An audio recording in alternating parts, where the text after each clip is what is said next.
But if you look at what happened in Jacksonville, they let Devin Lloyd walk in free agency, and they haven't really done anything to replace him. So they're kind of counting on the guys they already have there.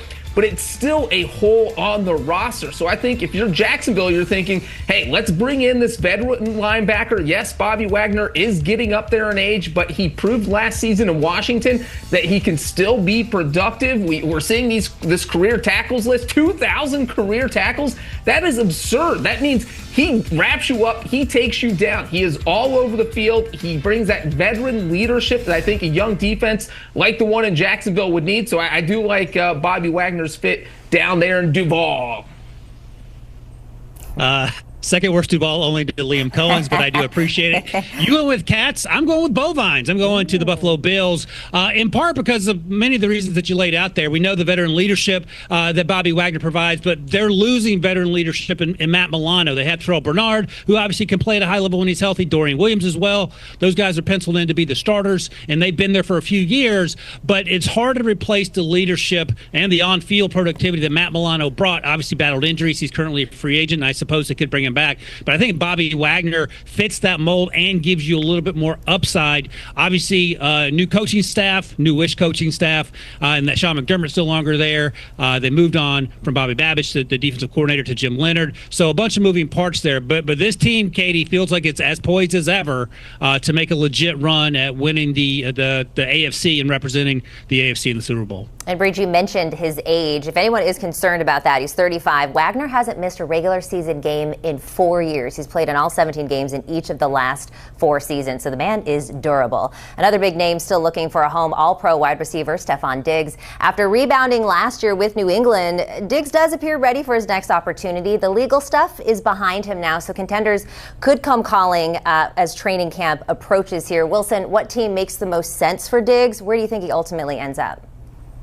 So if you'd asked me this a month ago, I would not have mentioned this team because I thought this team may have thought about drafting a wide receiver, but the LA Rams instead took Ty Simpson 13th overall, which led to a whole week's worth of conversations about the state of mind of Sean McVay and Ty Simpson and Matthew Stafford. But there are still questions in the wide receiver room after Davante Adams and, of course, Puka Nacua. Davante Adams is in the last year of his deal, and he is north of 30. He's not quite the player he was in those Green Bay days, still very good. But after that, you have Jordan Whittington, you have Konate Mumpfield, and they drafted C.J. Daniels. That is all to say there is room in that wide receiver room for someone like Steph Diggs, who would be wide receiver 3 or wide receiver 4, and would get a ton of targets because we know that teams are going to double-team Puka Nacua. We know that Davante Adams is primarily a downfield threat, and that leaves a lot more space in the middle of that field breach for Stefon Diggs and those 8 tight ends that are currently on the roster. Yeah, Diggs would be a great fit out there in Sean McVay's offense. You have him going to the West Coast. I have Stefon Diggs landing on the East Coast in Baltimore. I think when you look at the Ravens' track record, if you are a former star receiver in the NFL who is over the age of 30, there's a 50% chance the Ravens are going to call you up and try to sign you. We saw it a few years ago back in 2023. They signed Odell Beckham. We saw it last season. They signed DeAndre Hopkins. Of course, Hopkins' contract has expired. So now you have that hole you need to fill at the number 2 spot, because really you look at Baltimore's offense. Yes, they love to run the ball, but if they are going to throw the ball, they don't have much at the receiver position outside of Zay Flowers. As a matter of fact, there isn't a receiver besides Zay Flowers who finished with over 225 yards last season. So you're talking about just this gaping hole on the roster. Stefon Diggs could go in there and fill that. He's from the Maryland area, so this would be kind of a homecoming. I think he would love this. I think Lamar Jackson would love this. And, of course, the Ravens have a new coaching staff who could talk Diggs, a younger coaching staff, bring him in, make him fit in that offense. Well, either of those choices, I'm sure he would be thrilled with. Was in a Super Bowl last year, might find himself in a similar position if he gets either of those places. Let's go back to the trenches, fellas, with one of the most interesting names still available, Joe Bitonio. The veteran guard remains undecided between retirement and one more run with a Super Bowl contender. Breach, if he does decide to give it one more season, he's got that left in the tank. Which contender makes the most sense for him? Yeah, I'm going to ship him off to Buffalo. I think he would be a great fit there. When you look at the Bills offseason, they've obviously made some flashy moves. They made that trade for DJ Moore, but one of the big losses they had was David Edwards. Edwards was one of the top guards on the market in free agency. He's been with the Bills for 3 seasons. He had started pretty much every game they played for the past 2 seasons. So once he left, that gives Buffalo a big hole at that left guard spot. And so if you want to fill that, why not call up the 7-time Pro Bowler and Joel Bitonio? And the one thing about him is that he has spent his entire career in Cleveland. So he might be thinking, all right, it's time to go play for a winner. I think he would jump at the chance to play for the Bills. So I think it would be an interesting landing spot there with Josh Allen. No, I love the thinking there, Breach, because Buffalo's probably better than Cleveland this year, if I had to guess. Even better than that, the Seattle Seahawks. So I have him going to Seattle. He's played primarily left guard throughout his career, Katie, but they have a huge need at right guard. Anthony Bradford was the weakest link in that offensive line. They didn't address that in the offseason. They did draft Bo Stevens. I don't think he's going to challenge for the job. I think Joel Bitonio comes in. He moves well in space. He can do the things they like to do with their new offensive coordinator, Brian Fleury. And again, to Breach's larger point, you're going from Cleveland, which historically has struggled, to a team that just won the Super Bowl. Yeah, after his contract was voided, the Browns took a $23.5 million dead cap hit. If he does choose to play in either of those places, projections have him landing a 1-year deal worth nearly $13 million. All right, one of my personal favorites, Debo Samuel. While his season with Washington didn't match the production, of course, that we saw in those years in San Francisco, he does remain one of the most versatile playmakers on the market so far. So, Wilson, what team makes the most sense for Debo?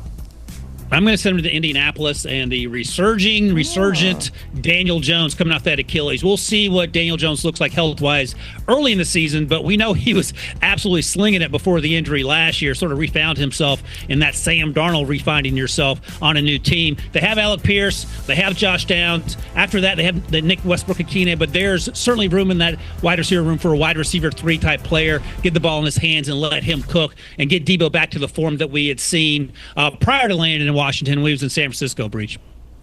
Yeah, and if you want to get Debo back to his old form, I think you bring back his old offensive coordinator, and that's what he could do by going to the Los Angeles Chargers. We know they just hired Mike McDaniel. Well, Debo's best season came in 2021 with the San Francisco 49ers, and his offensive coordinator that year was Mike McDaniel. So if those two reunite back out in the West Coast, nobody knows how to use that skill set more than McDaniel. So I think Debo Samuel could have a lot of success with the Chargers. I love that, Breach. I didn't even consider that, but the boy genius with the wide back, think of the plays that they could put up together.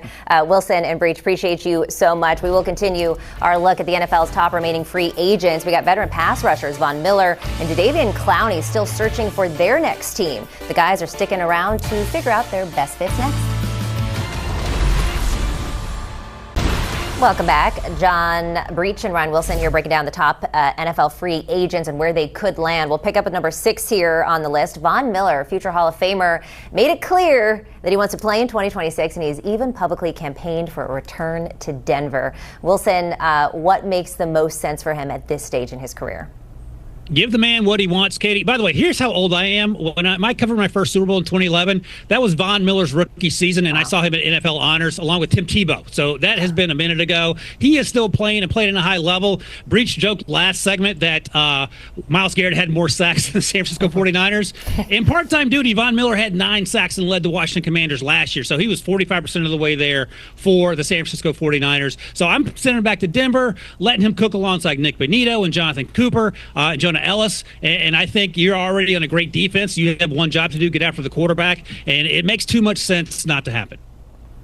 Yeah, I absolutely agree with Wilson here. If you have a former Super Bowl MVP who is begging to play for your team and he would be coming back to play for you, I say, why not do it? I mean, this is Von Miller. It's not like he has really lost a step. We're not talking about a guy who's going to go be a starter with the Broncos. He's going to be a situational pass rusher. He only played about 35% of the snaps in Washington last year, and even though that's all he was on the field, he still had 9 sacks. So you give him that type of role in Denver, and he can get after the passer. So the Broncos defense is already good, but I think if you add someone like Miller who can come in, make a difference on third downs, and he has experience of, we know he won a Super Bowl. So that's the kind of guy you need. He can win big playoff games for you, can win Super Bowls for you. Bring him in, see what he can do.